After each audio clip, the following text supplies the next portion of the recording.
A very warm welcome to each and every one of you. I am Richa Sharma और आप देख रहे हैं परचम. It is 12 in the noon और ये सेशन आपके लिए प्रीमियर किया जा रहा है डेली करंट अफेयर्स का for the date 15th of February 2024. मैं वहाँ पे लाइव चैट में आपके साथ मौजूद हूँ ताकि आपकी सारी क्वेरीज कंसर्न्स को एड्रेस कर सकूँ.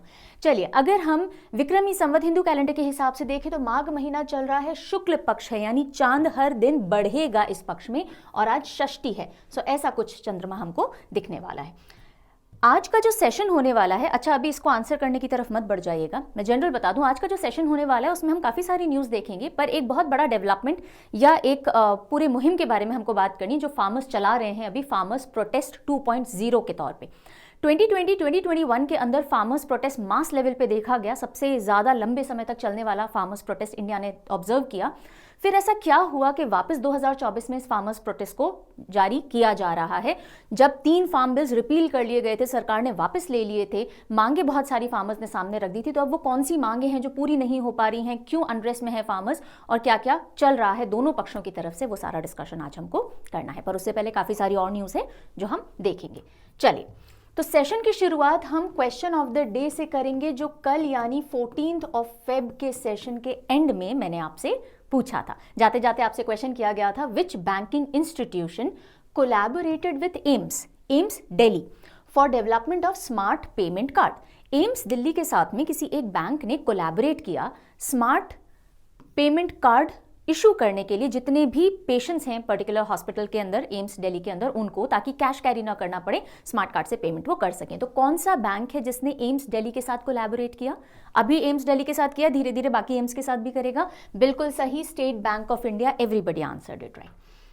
अब कल और परसों के सेशन में डिस्कशन के दौरान बीच बीच में मैं कई बार आपसे क्वेश्चन पूछती हूँ ना, बहुत ज़्यादा क्वेश्चन तो नहीं पूछे मैंने कल परसों, एक एक क्वेश्चन था, तो उनका आंसर भी डिस्कस कर लेते हैं. कल मैंने आपसे पूछा था कि इंडियन स्कूल ऑफ बिजनेस, जिसको कि फाइनेंशियल टाइम्स के MBA इंस्टीट्यूशंस में टॉप रैंक पे रखा गया है, उसके जो कैंपसेस हैं इंडिया में कहाँ लोकेटेड हैं. तो 2 कैंपस हैं उसके, हैदराबाद एंड मोहाली. सब बच्चों ने दोनों कैंपस नहीं मेंशन किए, कई बच्चों ने सिर्फ हैदराबाद कैंपस लिखा है. ISB Indian school of business के इंडिया में 2 कैंपस हैं, हैदराबाद एंड मोहाली. ठीक है. And answer of the day, question of the day तो आंसर कर ही दिया. परसों के सेशन की बात करें तो मैंने आपसे पूछा था, जब हम सरोजनी नायडू और नेशनल विमेंस डे पढ़ रहे थे 13th of February का, कि सरोजनी नायडू जी को नाइटिंगेल ऑफ इंडिया, ये जो टाइटल है, खिताब है, किसने दिया था? तो आंसर क्या होगा? महात्मा गांधी जी ने दिया था. Very rightly mention. अच्छा, अब कमेंट्स की बात चली रही है तो एक चीज़ मैं और बोलूं. अभी 2 दिन से ना कुछ एक बच्चे, वेरी हैंडफुल ऑफ देम, ये कमेंट कर रहे हैं, मैम 2 दिन से सेशन इतना छोटा क्यों हो रहा है, कहीं ऐसा तो नहीं कि आप इंपॉर्टेंट न्यूज़ छोड़ दे रहे हो, दया दाल में कुछ काला है. ऐसा कुछ भी नहीं है भाई. मेरा सेशन किस पे डिपेंडेंट होता है? जो न्यूज़ आएगी उस पे डिपेंडेंट होता है. मैं डिसाइड तो करती नहीं मुझे आधे घंटे का सेशन लेना है या 1 घंटे का सेशन लेना है. जिस दिन ज़्यादा न्यूज़ होंगी सेशन बड़ा हो जाएगा, जिस दिन इंपॉर्टेंट न्यूज़ ही नहीं निकल रही है तो सेशन छोटा होगा. ज़बरदस्ती थोड़ी खींचेंगे सेशन को जस्ट बिकॉज मुझे 1 hour का सेशन चाहिए, आपकी व्यूअरशिप चाहिए, आपके कॉमेंट्स चाहिए. नहीं, ऐसा नहीं होता. तो जितना नीडेड होगा, रेलिवेंट होगा, उतना आपको मिल जाएगा. Do not worry that anything important is being missed. Okay.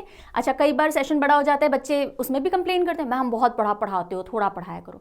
So crux क्या है? You can not keep everybody happy. So अपनी गुड इंटेंट रखिए, ईमानदारी से काम करते चलिए, जिसको खुश होना होगा हो जाएगा. आपके लिए नहीं बोल रहे हैं, आप तो खुश रहिए, अच्छी बात है, तो अच्छा पढ़ोगे. सो कुल मिला के मेरे सेशन की लेंथ मुझ पे डिपेंड नहीं करती, न्यूज़ के क्वांटम पे, जितनी क्वांटिटी ऑफ न्यूज़ आएगी, जितनी पॉइंट न्यूज़ आएगी उस पर डिपेंड करती है.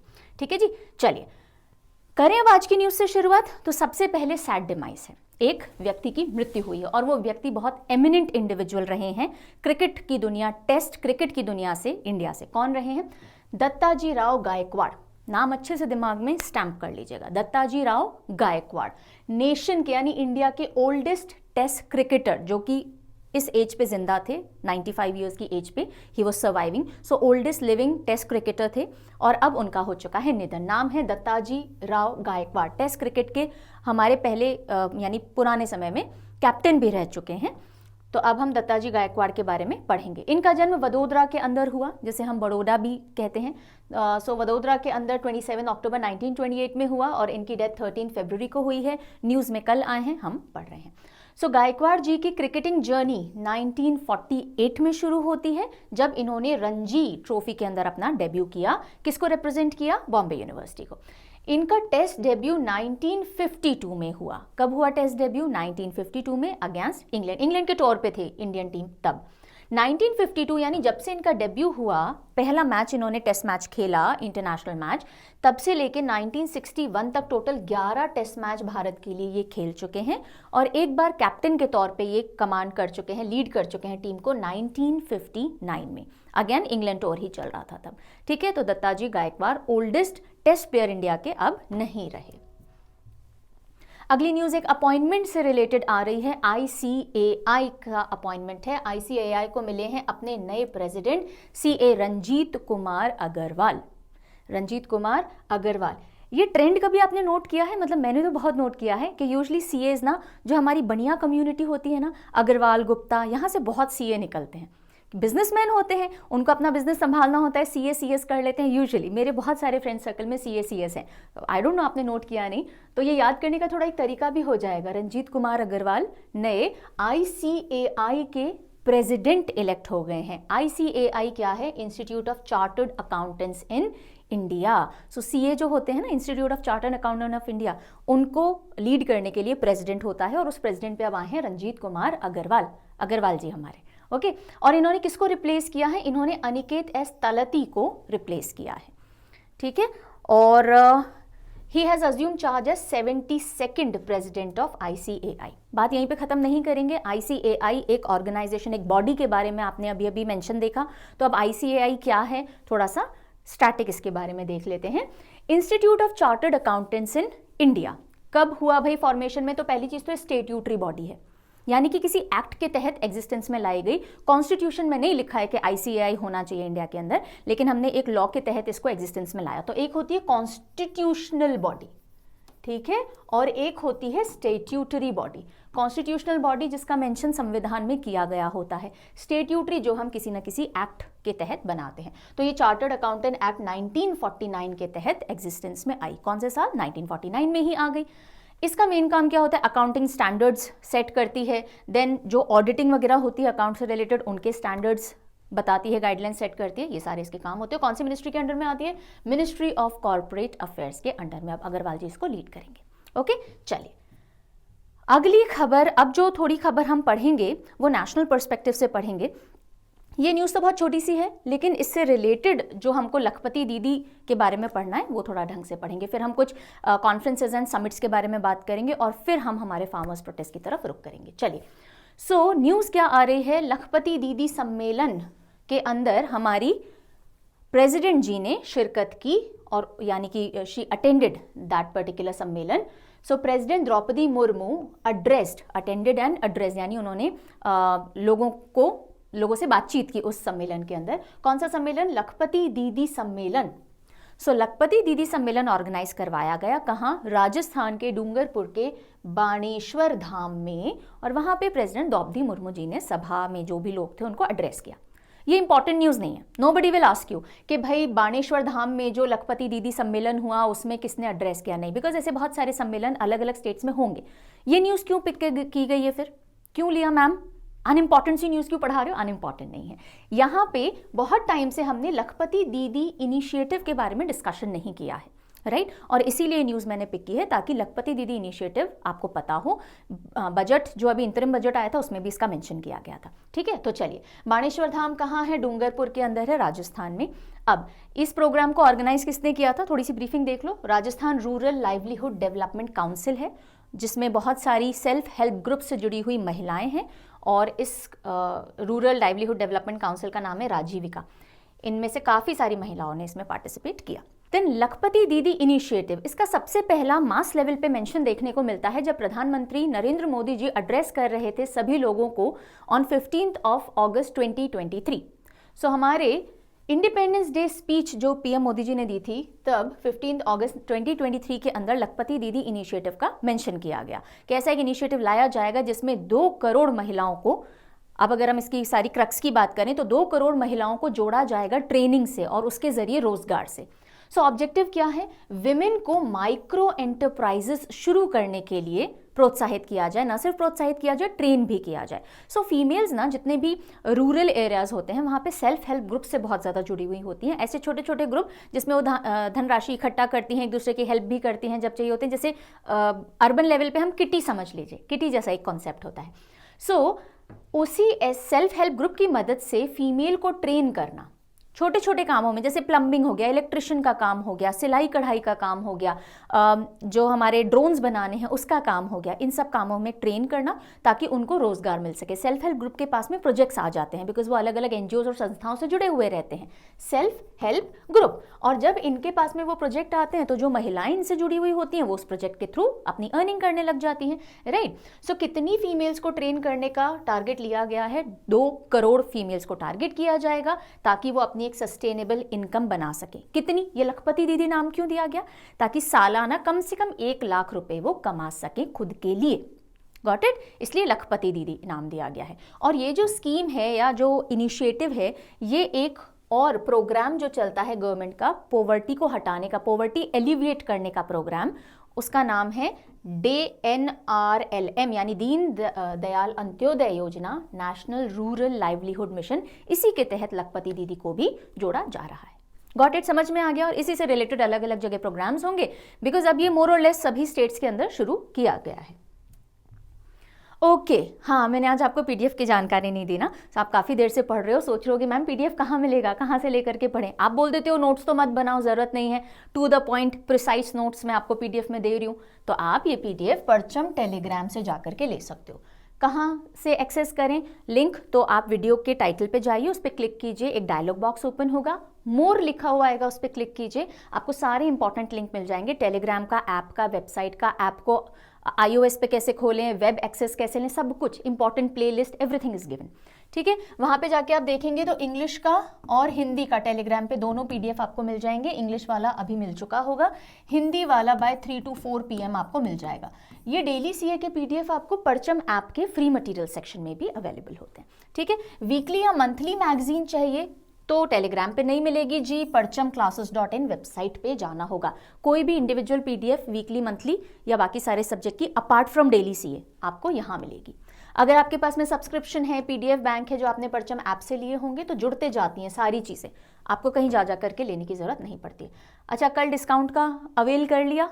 अब तो आई थिंक खत्म हो चुका होगा, कल 50% ऑन MRP चल रहा था। एनीवेज, चलिए, मंथली मोड पे आपकी रिक्वेस्ट के ऊपर एक तो मंथली मैगजीन आती ही थी, अब हमने सवाल ई बुक भी स्टार्ट की है जिसमें आपको 150 से या उससे ज़्यादा MCQs विथ डिटेल्ड एक्सप्लेनेशन मिलेंगे। स्टूडेंट्स के बहुत पॉजिटिव रिव्यूज़ आ रहे हैं which I was already very confident आएंगे। तो इसके अंदर करंट अफेयर के हर महीने आपको बहुत सारे MCQs और एक्सप्लेनेशन मिलेंगे। इंडिविजुअल ई बुक आपको ऐप वेबसाइट पे मिल जाएगी, और अगर आपको सब्सक्रिप्शन चाहिए 12 महीने का, ऐप पे चेकआउट कर लीजिए। ये सिर्फ इंग्लिश में है बच्चों, please take note of it. ज़्यादा जानकारी है तो contact the helpline number, right on email address और कॉन्टैक्ट इन ऐप चैट। चलो आगे बढ़ेंगे। मैंने आपको कहा था अभी हम कुछ एक नेशनल लेवल इनिशिएटिव्स की बात करेंगे, तो लखपति दीदी इनिशिएटिव के बाद अब हम आ जाते हैं अपार आईडी पे। अपार आईडी को एक कॉन्फ्रेंस के अंदर धर्मेंद्र हमारे जो प्रधान जी हैं एजुकेशन मिनिस्टर, उन्होंने लॉन्च किया officially. So APAAR ID, one nation one student ID, it has been formally launched by the centre. ठीक है, तो centre launches APAAR initiative one nation one student ID card. जैसे आधार है, हर नागरिक के लिए एक पहचान हो गई, इसी तरह से हर स्टूडेंट के लिए एक पहचान लाने के लिए अपार आईडी लाया गया है, अपार इनिशिएटिव लाया गया। ऐसा नहीं है कि मैंडेटरी है सबको अपार आईडी बनवाना ही होगा, लेकिन अगर पेरेंट्स चाहें तो बनवा सकते हैं। इसके बहुत सारे बेनिफिट्स हैं, एक एक करके हम देखेंगे। तो एजुकेशन मिनिस्टर धर्मेंद्र प्रधान जी ने अनवील किया है अपार इनिशिएटिव। कहाँ पे? एक नेशनल कॉन्फ्रेंस हो रही थी अपार के ऊपर, नई दिल्ली के अंदर। अब सबसे पहले तो अपार का फुल फॉर्म देखते हैं। अपार का फुल फॉर्म है automated permanent academic account registry. Automated यानी कंप्यूटर से रिलेटेड होगी, परमानेंट हमेशा के लिए रहेगी। एकेडमिक अकाउंट, आपने जो भी पढ़ा है, जो भी ग्रेड्स लिए हैं, जो भी एक्स्ट्रा करिकुलर को करिकुलर सर्टिफिकेट्स वगैरह लिए हैं, सब कुछ वो रजिस्टर होकर के आपका एक फोल्डर जैसा डिजिटल फोल्डर बन जाएगा। ठीक है, इसको national education policy and national credit and qualification framework के साथ में के तहत बोल दीजिए या उससे कोऑर्डिनेट करके अलाइन करके लाया गया है, जिससे आपका एकेडमिक्स एक्सपीरियंस जो है बच्चों का थ्रू आउट द कंट्री बहुत अच्छा रहेगा। मान लीजिए आप एक स्कूल में पढ़ते थे, यहाँ से आपने टीसी लिया, आप किसी और स्कूल में गए, आपको सारे दस्तावेज फिजिकली प्रोड्यूस करने होते हैं, इजंट इट? अब ऐसा करने की जरूरत नहीं होगी आफ्टर अपार आईडी। आपने अपना अपार आईडी बताया, सामने वाला इंस्टीट्यूशन वो आईडी डालेगा, आपके सारे डॉक्यूमेंट्स उस पर उसको दिख जाएंगे। अगर आपने ट्रिनिटी जैसे एग्जाम में पार्टिसिपेट किया है, सर्टिफिकेट्स लिए हैं, आपने स्पोर्ट्स में कुछ किया है, आपकी ग्रेड जो लास्ट थी, आपकी TC, what ever, all the documents will be listed their. ठीक है, सो अपार आईडी यूनिक और परमानेंट 12 डिजिट आईडी होगा। ओके, आधार कितने डिजिट का होता है बताओ? चलो आज मैं भूलूंगी नहीं क्वेश्चन करना। आधार कितने डिजिट का होता है हमारा आईडी? अपार आईडी 12 डिजिट का होगा। सारे एकेडमिक अचीवमेंट सब एक जगह पे यूनिफाइड होंगे और सरकार पूरी कोशिश कर रही है, इस पे काम कर रही है कि ग्लोबली एक्नॉलेज किया जाए आपका अपार आईडी, ताकि कभी आप फॉरेन यूनिवर्सिटीज में भी पार्टिसिपेट करो या एडमिशन लो तो इस आईडी से आपके सारे एक्कॉलिड्स देख सकें वो।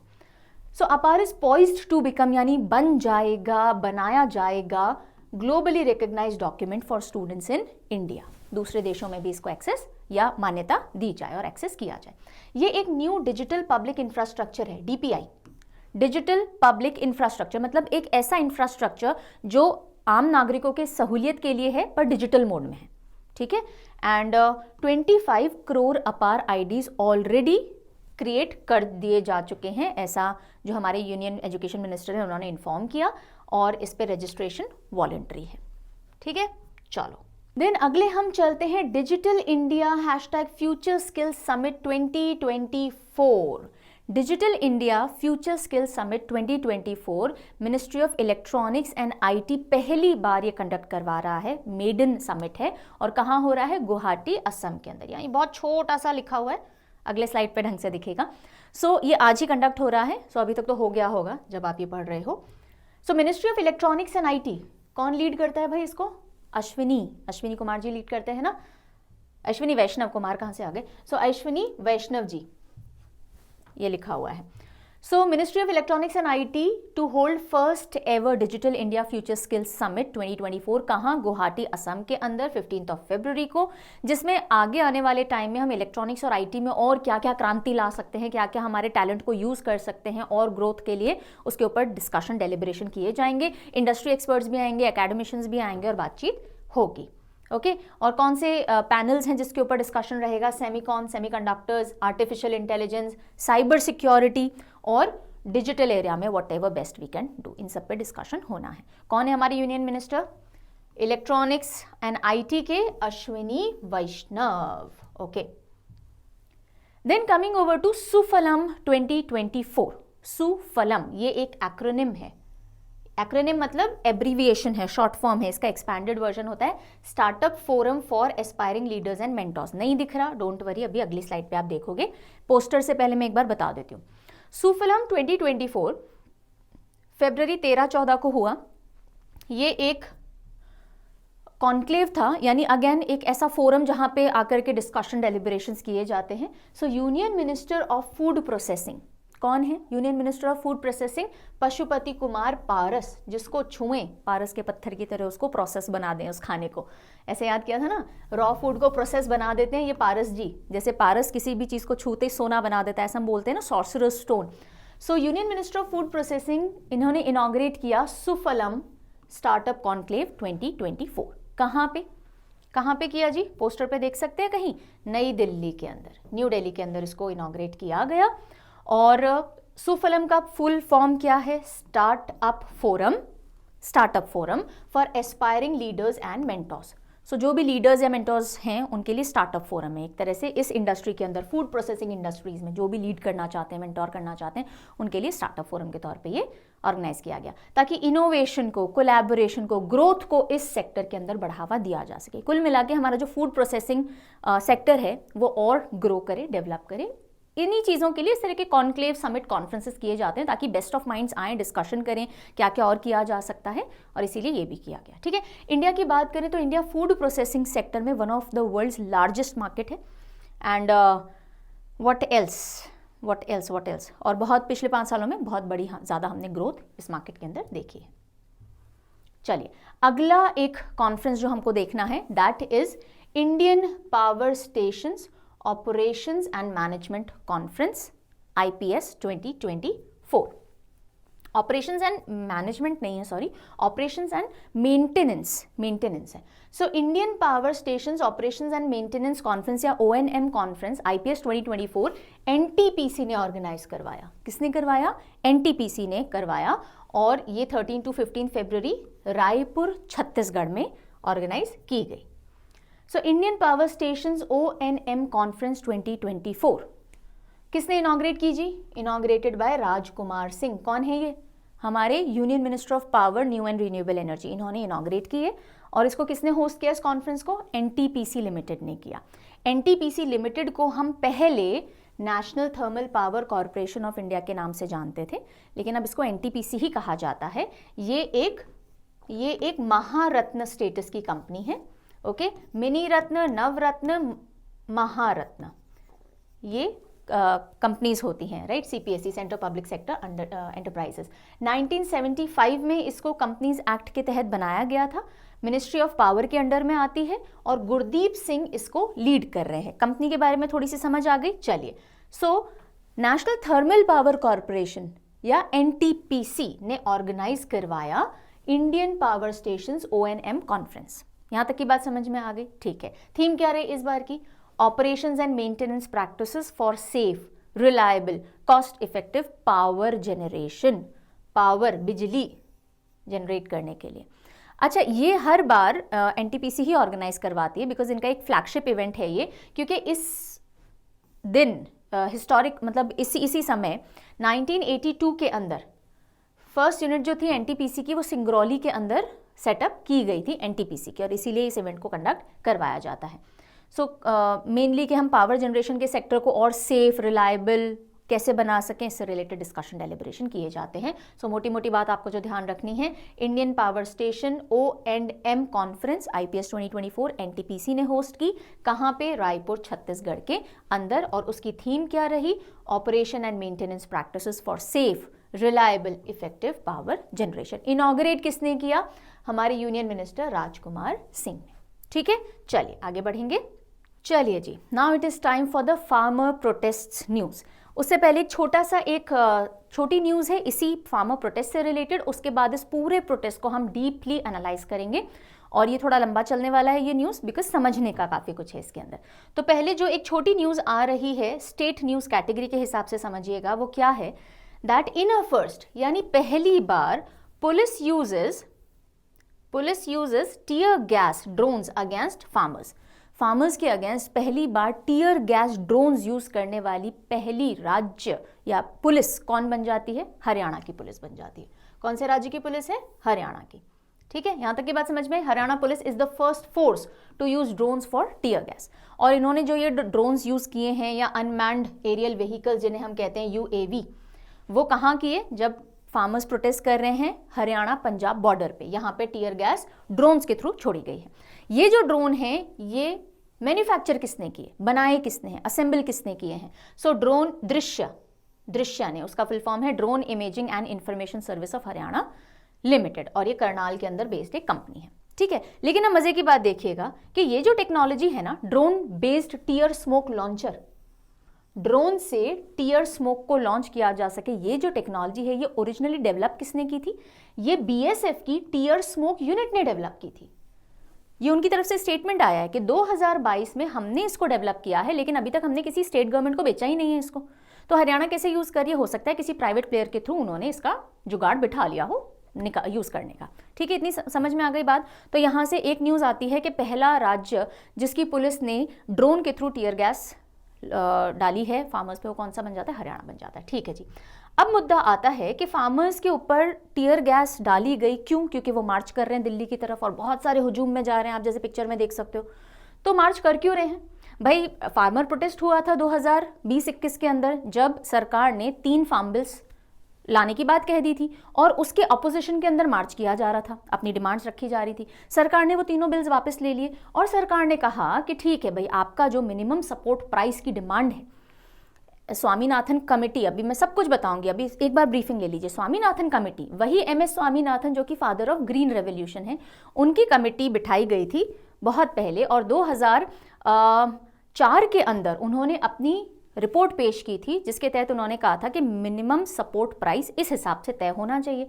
उस समय की जो सरकार थी कांग्रेस की, उन्होंने भी खारिज कर दिया था। बाद की सरकार तक तो बात ही नहीं पहुंची थी। फिर नई सरकार ने 3 बिल्स लागू किए थे, ठीक है, बोल दिया था कि लाए जाएंगे। फार्मर्स ने प्रोटेस्ट कर दिया और कहा कि वही एमएस स्वामीनाथन जी की जो रिपोर्ट के आधार पे एमएसपी है ना, मिनिमम सपोर्ट प्राइस, वो हमको चाहिए और ये तीनों आपके कानून वापस लीजिए। सरकार ने मान ली थी बात, तीनों कानून वापस ले लिए और उन्होंने कहा ठीक है, हम एक और कमेटी बिठाएंगे, वो जो भी फैसला देगी उसको मान लिया जाएगा। लेकिन फिर फार्मर्स क्यों खड़े हैं भाई? फिर अब वापस क्यों ये पूरा प्रोटेस्ट निकाला जा रहा है? तो चलिए आइए समझते हैं एक एक करके पूरी कहानी। सो फार्मर प्रोटेस्ट 2.0 कहा जा रहा है इस बार के पूरे प्रोटेस्ट को। क्या कहा जा रहा है? फार्मर प्रोटेस्ट, जैसे 2.0 2.0 निकलता है।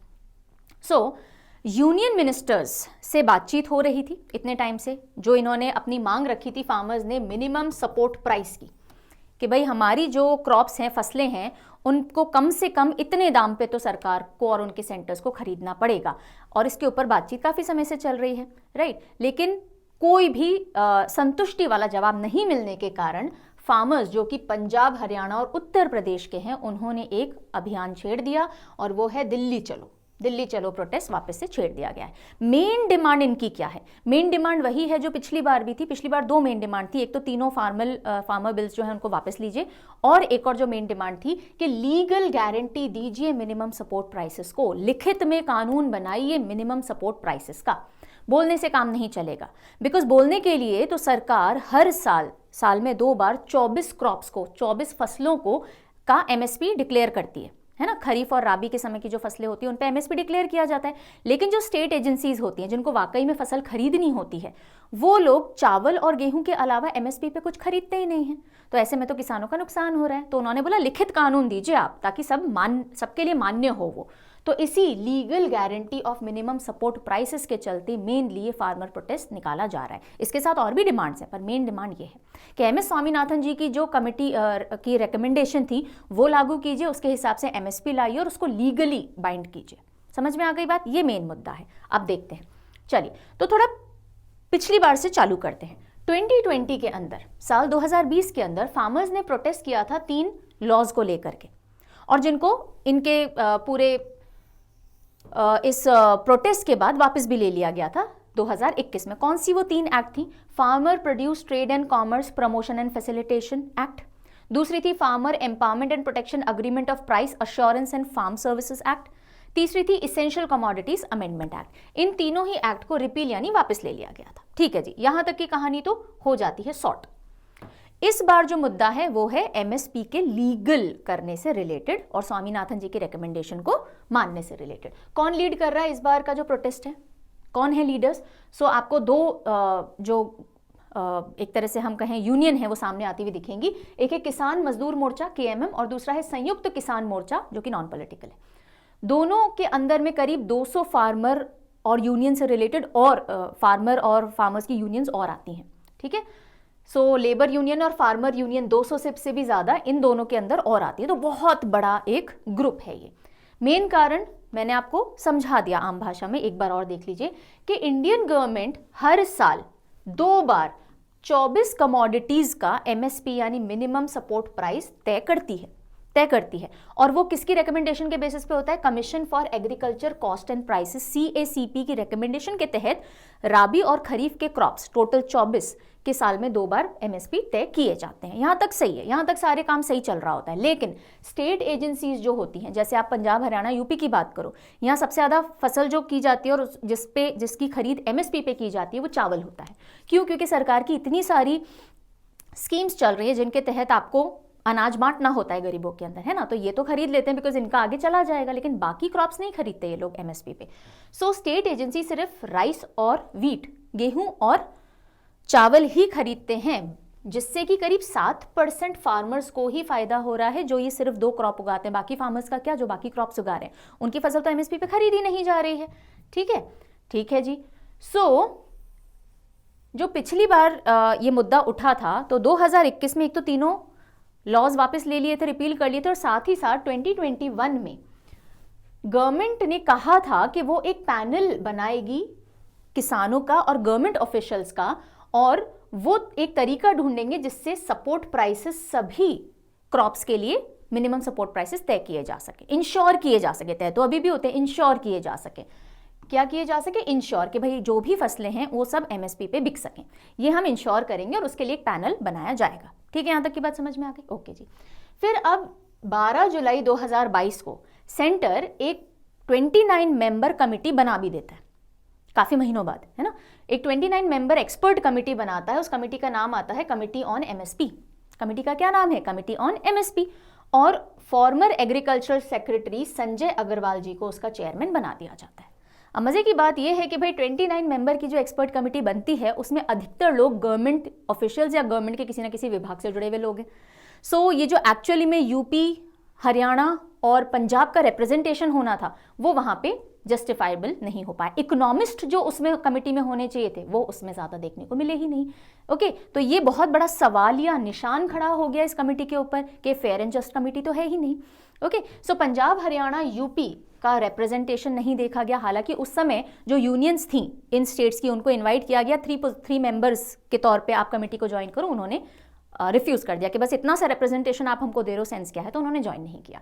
ठीक है, फिर अब ये जो पूरा प्रोटेस्ट निकल रहा है इसके पीछे मेन ये कारण है कि भाई फार्मर्स का ये कहना है सरकार के लिए कि आपने जो हमें प्रॉमिस किया था एक कमेटी बनेगी, सारे एमएसपी इंश्योर किए जाएंगे, आप उस पर काम बहुत धीमी गति से कर रहे हो, कर ही नहीं रहे हो, हम संतुष्ट नहीं हैं आपकी अभी तक की कार्यवाही से, हमें इस पे जल्दी एक्शन चाहिए, हमें एमएसपी चाहिए, लिखित लीगल फॉर्म में चाहिए, स्वामीनाथन कमेटी के रिकमेंडेशन के हिसाब से चाहिए, और साथ ही साथ और भी डिमांड्स हैं हमारी। ठीक है, अब वो डिमांड्स वगैरह क्या हैं, आ जाइए जरा उस पर बढ़ते हैं। सबसे पहली डिमांड हमने देख ली, law guaranteeing minimum support price for crops based on Swaminathan commission recommendation. अब ये क्या है कमीशन, क्या थी इसकी रिकमेंडेशन, ये भी पढ़ेंगे। ओके, दूसरा इनका डिमांड है कि भाई आप WTO से विथड्रॉ कर लीजिए, इंडिया आप वर्ल्ड ट्रेड ऑर्गेनाइजेशन का हिस्सा मत रहो। आप सोचोगे मैम वर्ल्ड ट्रेड ऑर्गेनाइजेशन से क्या तकलीफ हो गई फार्मर्स को? तकलीफ ये हो गई कि WTO के ग्लोबल स्टैंडर्ड्स हैं कि जो आप MSP फिक्स करते हो ना वो एक सेट लिमिट से ऊपर का नहीं होना चाहिए। जैसे आप डेवलपिंग कंट्रीज की बात करो तो 10% से ज्यादा of the cost of production आप MSP नहीं रख सकते हो। ठीक है, बिल्कुल आम भाषा में अगर मैं समझा दूं, इसमें और इंट्रिकेसीज हो सकती हैं, लेकिन आम भाषा में अगर मैं समझाऊं, अगर 100 रुपए लागत आई है क्रॉप को प्रोड्यूस करने की ओवरऑल, तो आप 110 रुपए MSP रख सकते हो for developing countries. Developed countries के लिए 5% है। ठीक है, तो ये कुछ लिमिटेशन है। अब अगर इंडिया WTO का मेंबर रहेगा तो आपको ग्लोबल स्टैंडर्ड्स भी मीट करने पड़ेंगे, उनकी TNCs भी माननी पड़ेंगी, तो आप अपने देश में अपनी मनमर्जी काम नहीं कर सकते हो। तो फार्मर्स कह रहे हैं भाई आप WTO का साथ छोड़िए, वरना आप हमारे हित में काम नहीं कर पाओगे। We do not want you to be a part of this organisation. ठीक है, दूसरी डिमांड इनकी ये हो गई। चलिए, तीसरी डिमांड आती है कि जो भी फैमिलीज पिछली बार जिनकी भी मृत्यु हुई है, पिछले बार के जो प्रोटेस्ट हुए थे, उनको कॉम्पनसेट किया जाए। पर्टिकुलरली लखीमपुर खेड़ी के अंदर कुछ लोगों ने, कुछ फार्मर्स ने अपनी जान गंवाई थी, तो उनको कॉम्पनसेट किया जाए और हर घर से एक व्यक्ति को सरकारी नौकरी दी जाए। ये एक और साइड डिमांड है। उसके अलावा जो लैंड एक्विजिशन एक्ट है 2013 का, ध्यान दीजिएगा, लैंड एक्विजिशन एक्ट 2013, उसके अंदर एक अमेंडमेंट लाया गया था। ठीक है, सो अमेंडमेंट जो कि 2015 के अंदर लाया गया था। कौन सी एक्ट में? लैंड एक्विजिशन एक्ट 2013 में एक अमेंडमेंट लाया गया 2015 में। कौन सा है अभी मैं बताती हूँ। तो फार्मर्स का ये कहना है ये अमेंडमेंट वापस लीजिए जी, जो ओरिजिनल लैंड एक्विजिशन एक्ट थी 2013 की वही वापस अप्लाई कीजिए, हमें ये अमेंडमेंट वाला लफड़ा नहीं चाहिए। ठीक है, सो क्यों ये डिमांड की गई? इन्होंने बोला आप इस नए अमेंडमेंट के बाद जब आप लैंड अक्वायर कर रहे हो ना हमारा डेवलपमेंट वगैरह के लिए, क्योंकि किसानों की जमीन ली जाती है ना, अक्वायर की जाती है, तो हमें जो कॉम्पनसेशन दिया जा रहा है वो बहुत ना के बराबर है। तो हमारा तो दोहरा नुकसान है, हमारे खेत भी अक्वायर कर लिए जा रहे हैं, हमें कॉम्पनसेशन भी बिल्कुल थोड़ा बहुत दिया जा रहा है, हमारे लिए जीवन यापन करना यानी सस्टेन करना डिफिकल्ट हो गया। So we do not want this new amendment वाली चीज, we want the original act to be there. अब ये एक्ट क्या है ये थोड़ा हमें विस्तार से देखना पड़ेगा, ये समझना पड़ेगा। ठीक है, सो ये जो अमेंडमेंट एक्ट था उसका पूरा एक तो नाम देखिए, the right to fair compensation and transparency in land acquisition, rehabilitation and resettlement, second amendment act 2015। ये अमेंडमेंट एक्ट लाई थी जिसने की अमेंड कौन सी एक्ट को किया था? ओरिजिनल जो लैंड एक्विजिशन एक्ट 2013 थी। तो ये लैंड एक्विजिशन एक्ट 2013 है और ये लैंड एक्विजिशन अमेंडमेंट बिल के तहत जो बातें की गई थी वो हैं, और ये भी अप्लाई कर दी गई थी। तो यहाँ मैंने कुछ 3 पॉइंटर्स ही लिए हैं, बहुत सारे पॉइंटर्स हैं। मेन दोनों में डिफरेंस क्या था, फार्मर्स ये वाली वापस चाह रहे हैं, ये नई वाली नहीं चाहते। क्यों?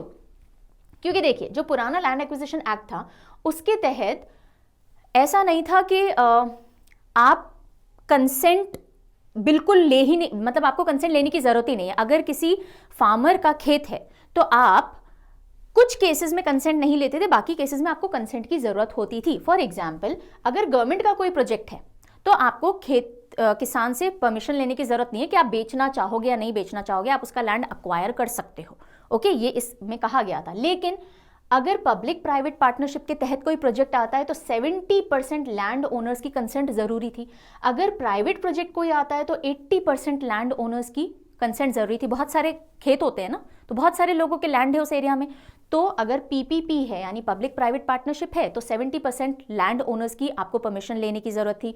प्राइवेट के केस में 80% की जरूरत थी, और सिर्फ गवर्नमेंट के केस में कंसेंट की जरूरत नहीं थी। ये पुराना वाला एक्ट है। नए वाले एक्ट ने क्या किया, इसने 5 तरह के प्रोजेक्ट्स को कंसेंट से बाहर ही कर दिया कि अगर इस 5 तरह के प्रोजेक्ट्स हैं तो आपको किसी किसान से कंसेंट लेने की जरूरत नहीं, आप उसका लैंड अक्वायर कर सकते हो। अब इसके तहत देखिएगा, डिफेंस, रूरल इंफ्रास्ट्रक्चर, इसमें बहुत कुछ आ सकता है, अफोर्डेबल हाउसिंग, इंडस्ट्रियल कॉरिडोर्स अगर बन रहे हों, इंफ्रास्ट्रक्चर पीपीपी के तहत भी, पब्लिक प्राइवेट पार्टनरशिप के तहत भी, तो भी आपको कंसेंट लेने की जरूरत नहीं है। तो इस दायरे में बहुत सारे प्रोजेक्ट्स आ गए और अब बिना कंसेंट के फार्मर का लैंड एक्विजिशन किया जा सकता है। दूसरा, जो सोशल इंपैक्ट असेसमेंट, पहले जो एक्ट थी लैंड एक्विजिशन एक्ट, वो बोलती थी कि मैंडेटरी है सभी प्रोजेक्ट्स के लिए सोशल इंपैक्ट असेस करना, कि आपका जो प्रोजेक्ट है वो आसपास के एरियाज में क्या इंपैक्ट डालेगा, वहां के लोगों की लाइफ पे क्या इंपैक्ट डालेगा।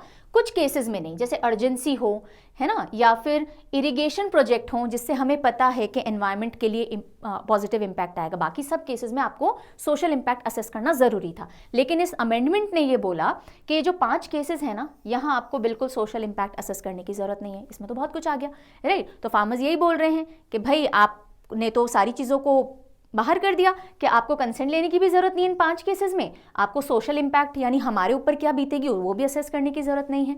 उसके बाद जो मल्टी क्रॉप्ड इरिगेटेड लैंड होते थे, यानी ऐसे खेत जिनमें अलग अलग तरह की फसलें पूरे साल उगाई जा रही होती हैं, पहले उनको लैंड एक्विजिशन एक्ट 23 के तहत बाहर रखा जाता था कि इनको आप अक्वायर नहीं करोगे। लेकिन ये नए वाले केस में, इन 5 केसेस में उसको भी अक्वायर किया जा सकता है।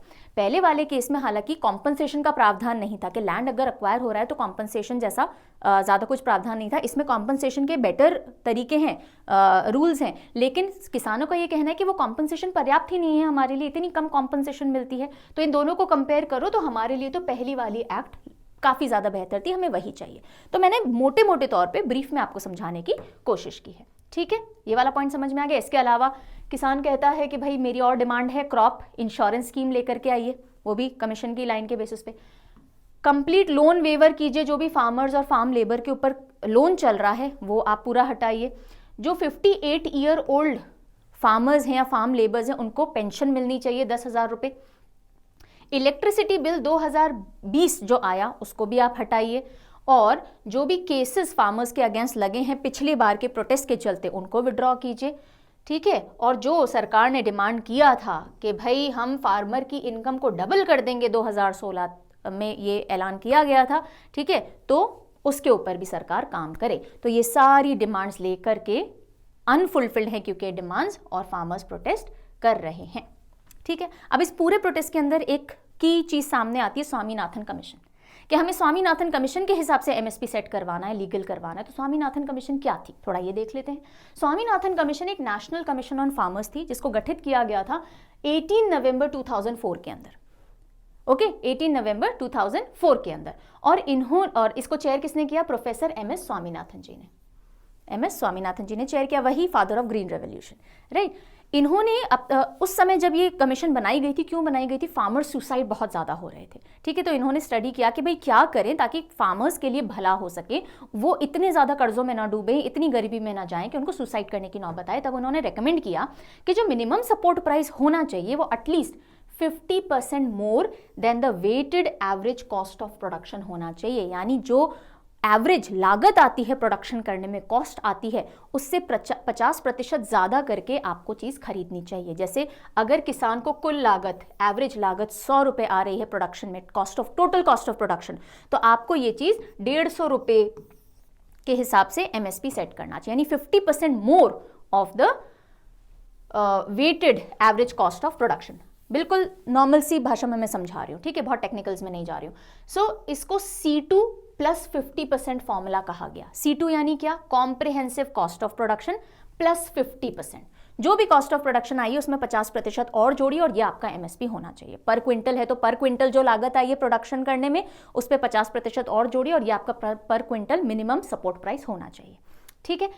2010 के अंदर, और तब कांग्रेस की सरकार ने सिरे से इस कमीशन की रिकमेंडेशन को खारिज कर दिया था, ये कहते हुए कि भाई ये पॉसिबल नहीं होगा, बिकॉज ये रिकमेंडेशन आई थी कि लीगली MSP सेट हो जाना चाहिए ऑन C2 प्लस 50%, और लीगल सेटिंग नहीं की जा सकती, यही कहते हुए, और जो कांग्रेस सरकार है उसने मना कर दिया था। अब मजे की बात देखिए, अभी बीजेपी सरकार भी नहीं मान रही है, उस समय कांग्रेस सरकार नहीं मान रही थी, लेकिन आज के टाइम में कांग्रेस सरकार बोल रही है हाँ जी फार्मर्स की डिमांड वाजिब है, मान लेनी चाहिए बीजेपी सरकार को।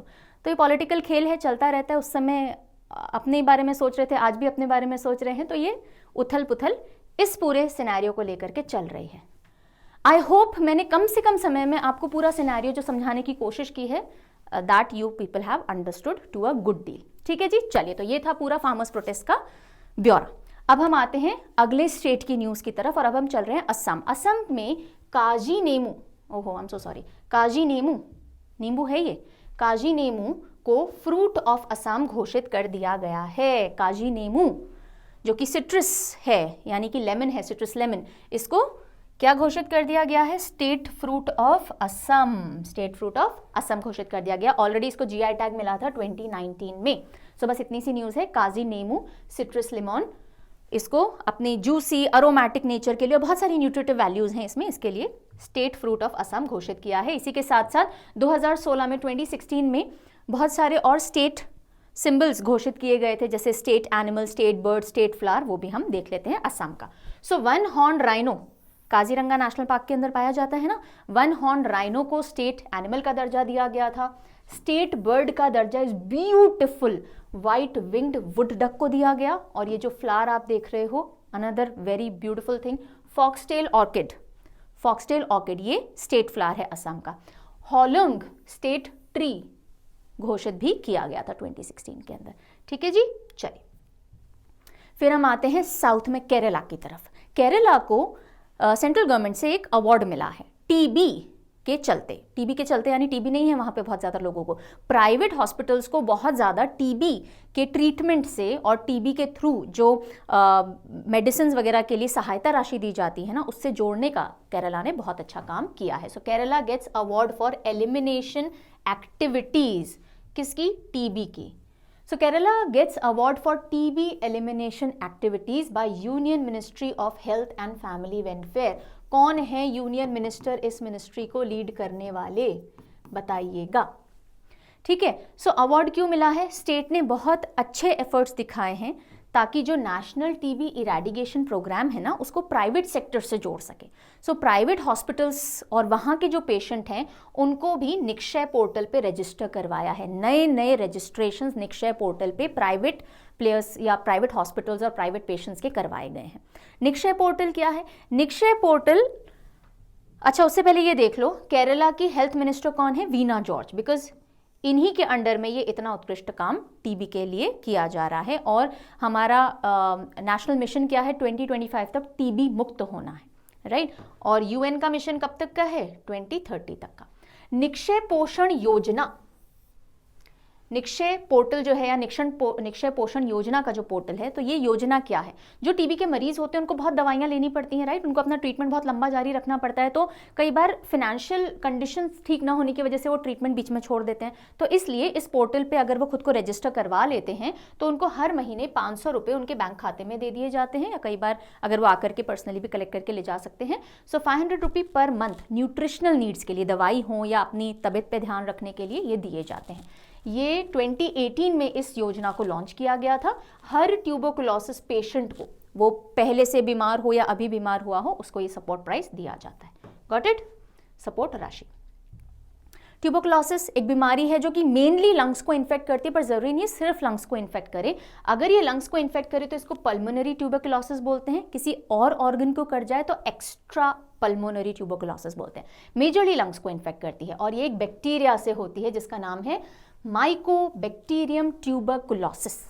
Mycobacterium tuberculosis. और ये कम्युनिकेबल होती है, यानी एक इंसान से दूसरे में फैलती है।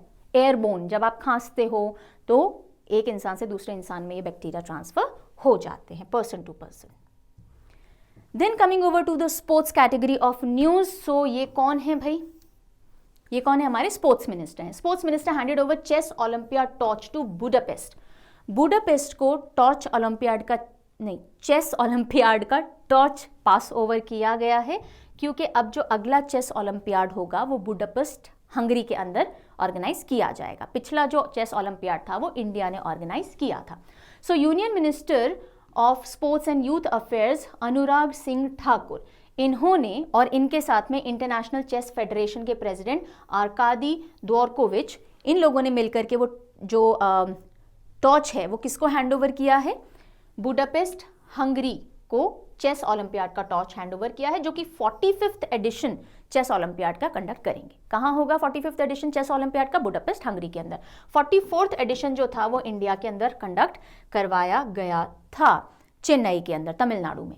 और ये जो टॉर्च पास ओवर किया गया है ये द्रोणाचार्य नेशनल स्टेडियम नई दिल्ली के अंदर किया गया है।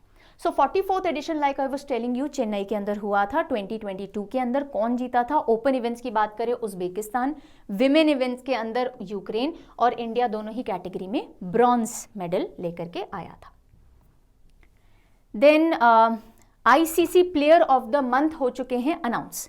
ये ना बहुत लंबे समय तक आपको याद रखने की जरूरत नहीं है। अगर आपके एग्जाम इस महीने या अगले महीने अगले player of the month announce होने से पहले हो रहे हैं तो बस ध्यान रखिएगा। यूजुअली बैंक एग्जाम्स के अंदर जो बहुत जल्दी जल्दी फ्रीक्वेंसी में होते हैं वहाँ पूछ लिए जाते हैं, वरना आपको प्लेयर ऑफ द मंथ याद रखने की, अगर आप बहुत लॉन्ग ड्यूरेशन के बाद होने वाले एग्जाम्स देने वाले हो तो याद रखने की जरूरत नहीं है, बिकॉज ये हर महीने अनाउंस होते हैं। सो जोसेफ एंड हंटर, यानी शामर जोसेफ जो कि वेस्ट इंडियन प्लेयर हैं, फास्ट बॉलर हैं, उनको, एंड हंटर, एमी हंटर जो कि आयरलैंड की बैट्स वुमेन है, इन दोनों को ICC player of the month announce किया गया है। एंड शामर जोसेफ जो हैं वो फर्स्ट वेस्ट इंडियन बन जाते हैं जिनको ICC player of the month announce किया गया है, first West Indian. Got it? चलिए ओके, देन इंटरनेशनल न्यूज की तरफ अगर हम मूव करें तो अलास्का पॉक्स वायरस से पहली बार दुनिया में एक डेथ रजिस्टर की गई है। Alaska pox virus, Alaska pox virus है, कहाँ होगा ये? अलास्का में, जो कि यूनाइटेड स्टेट्स का एक स्टेट है। यूनाइटेड स्टेट्स बहुत सारे स्टेट्स से मिलकर के बना है, ओके, तभी इसको the United States of America कहा जाता है। टोटल 50 स्टेट्स हैं जिनसे मिलकर यूएसए बनता है। सो पहले मैं अलास्का आपको दिखा देती हूँ। सो ये पूरा यूएसए है, इसमें अगर आपको छोटे छोटे बॉर्डर दिख रहे हैं ना, तो these are all the states. ऐसे बहुत सारे स्टेट्स से बन के the United States of America बना है, और एक ये यहाँ पे ये अलास्का है, okay, and it is the largest state of USA, right? Okay, so first reported person to die of recently discovered Alaska pox virus, और ये जो वायरस था ये 2015 के अंदर अलास्का में डिस्कवर किया गया था। तब से कुछ लोगों को इन्फ्लिक्ट हुआ है, बीमारी लगी है, लेकिन अभी तक डेथ नहीं हुई थी। पहला इंसान की डेथ हो चुकी है।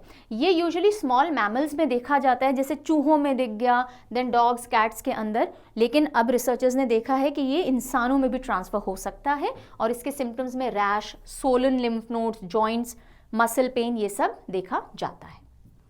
ओके, चलिए फिर ये लास्ट न्यूज़ है, और यहीं पे मैं ये बता दूं, ये न्यूज़ आप देख रहे हो, India won 9th GovTech prize at 2024 world government summit in Dubai for its AI powered government services category. अब समझिए, ये तो मैं समझा दूंगी, उससे पहले सुनिए।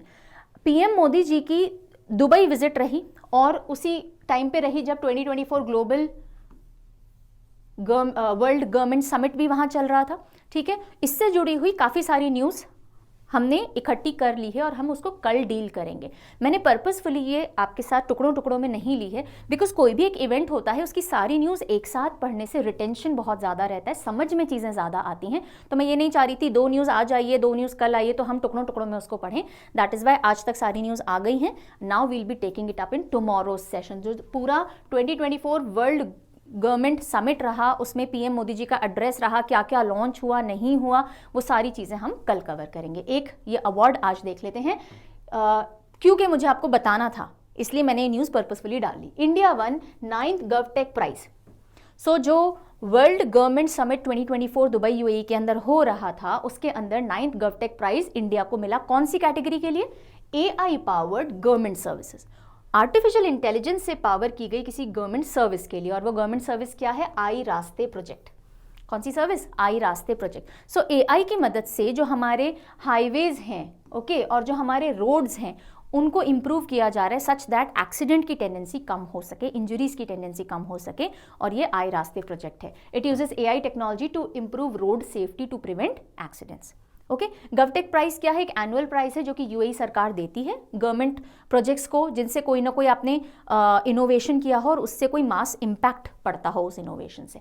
ओके, और ये जो 2024 वर्ल्ड गवर्नमेंट समिट है ये दुबई के अंदर 12 से 14 फरवरी को कंडक्ट या होस्ट किया गया। ये जो अवार्ड था ये शेख हमदान बिन मोहम्मद अल मखतूम जो कि क्राउन प्रिंस हैं दुबई के, उन्होंने दिया, और इंडिया की तरफ से तादू मामू इन्होंने रिसीव किया है। तादू मामू, शी इज द लेडी। ठीक है जी, तो ये थे आज का पूरा सेशन। अब आज सेशन लंबा हुआ होगा, कुछ बच्चों को तकलीफ होगी, कुछ बच्चे खुश होंगे, नन ऑफ माय कंसर्न। मेरा काम है आपको सारी न्यूज़ कवर करवाना। चलिए रिवीजन सेशन की तरफ मूव करेंगे। जो भी हमने आज पढ़ा है उसका रिवीजन सेशन और कुछ प्रीवियस डेज का भी फिर हम रिवीजन लेंगे। और उससे पहले एक कन्फ्यूजन आप में से बहुत सारे बच्चों को हो रहा था, मुझे लगा कोई ना कोई बात तो होगी, इतना कन्फ्यूजन कैसे हो रहा है। तो again I studied the news और अब मैं उसकी क्लैरिटी देती हूँ। जब हमने सोनम लोसर के बारे में पढ़ा था कि सोनम लोसर नेपाल के अंदर सेलिब्रेट किया गया और इंडिया के भी कुछ एरियाज में तमांग कम्युनिटी ने इसको मनाया, तब मैंने आपको कहा था ये चाइनीज़ कैलेंडर के ऊपर बेस्ड होता है और 2024 के अंदर जो ईयर चालू हो रहा है अब सोनम लोसर में वो ईयर ऑफ टाइगर है। आप में से बहुत सारे बच्चों ने बोला कि मैम कई जगह ईयर ऑफ रैबिट दिखा रहा है, कई जगह ईयर ऑफ ड्रैगन दिखा रहा है, what is the right thing? I again went through the things. ठीक है, ये देखिए न्यूज़ है ऑल इंडिया रेडियो की, गवर्नमेंट वेबसाइट की है ये। इसके हिसाब से from today tiger year enters after completing cow year, यानी काउ ईयर खत्म हो रहा है, टाइगर ईयर एंटर हो रहा है।